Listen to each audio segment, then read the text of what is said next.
just what's your approach to playoffs this year with everything that has been going on this season? Excited, man. Excited to get out there.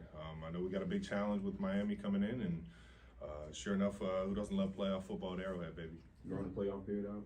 I've been going this thing out for a while now. See how far I can take it, man. Travis, what did resting last week do for you? Say it again? What did resting last week do for you? I just feel like, especially it being a short week, being able to get out here and put some good work in with the guys, and felt like we, as a collective unit, we came in and put in a great week of work. I wonder if you could take us back through the conversation to not play last week. Coach said it was up to you really to try to get those 16 yards or whatever. At the end of the day, I just didn't care enough about it. I felt like I could get some rest and let the guys go out there and just play the game instead of worrying about getting this old guy 16 yards, man. It just never felt right, man. You have talked for several years now about legacy and stuff like that. But you're talking more about team legacy and Super Bowls than legacy like 1,000 Yeah, yards. I mean, I think without a doubt, I'm thinking more Super Bowls when I talk legacy, and just having that desire to be a certain type of teammate day in, day out, and channeling that right mindset for sure. Travis, when you played Miami and Germany, what can you take from that game? How different are these two teams as they battle for a playoff spot? Well, first thing is that they have a really good secondary. I think that's one of their best secondaries in the league. That being said, Fangio's got them playing very good as a collective unit. They fly around, they play physical football. And with that being said, we got to be able to control the line of scrimmage and make third downs a lot easier with good plays and good movement on first and second.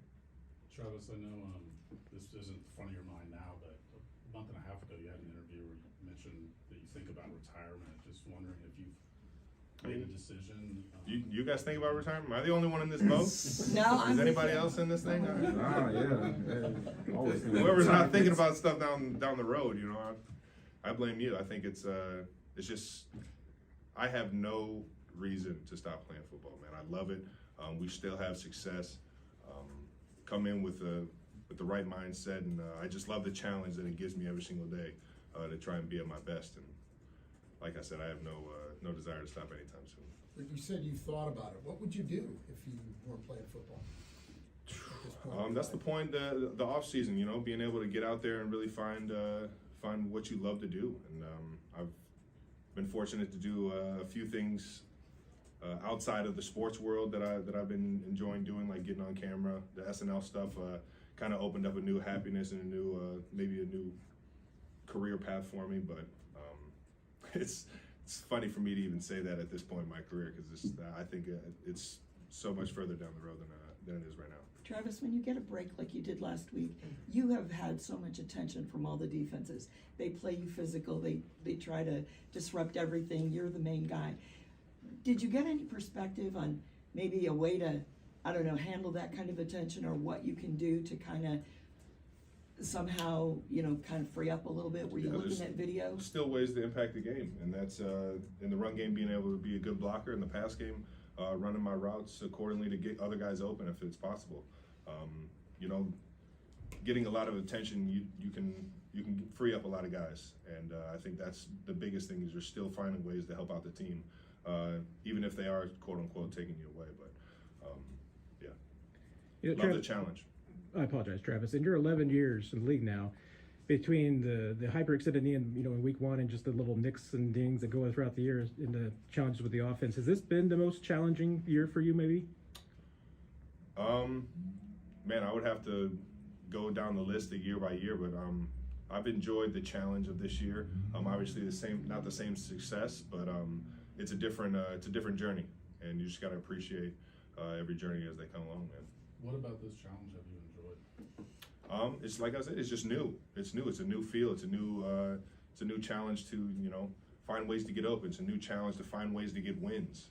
I think I went up to Amenahu after one game or during one game and said, man, we just got to become a team that just grinds these games out, man. It's not the same NFL as it was for us a few years ago, and for whatever reason, you know, when it comes down to third, fourth quarter, we just got to be able to grind it out as a team, and I think everybody understands that. At what point have y'all understood that you know, the points just are not going to come in bunches like they used to? You know, I think you're always trying to challenge yourself to have that, you know, to get back to that success, because those are the expectations you set for yourself, right? So it's not just accepting it. It's still trying to get to those goals, but at the same time, understand situational football towards the end of games and be there when your team needs you the most. What's the key to locking in on the playoffs? I mean, you feel a difference in the air right now. At this point in the year, you just know you got a special team.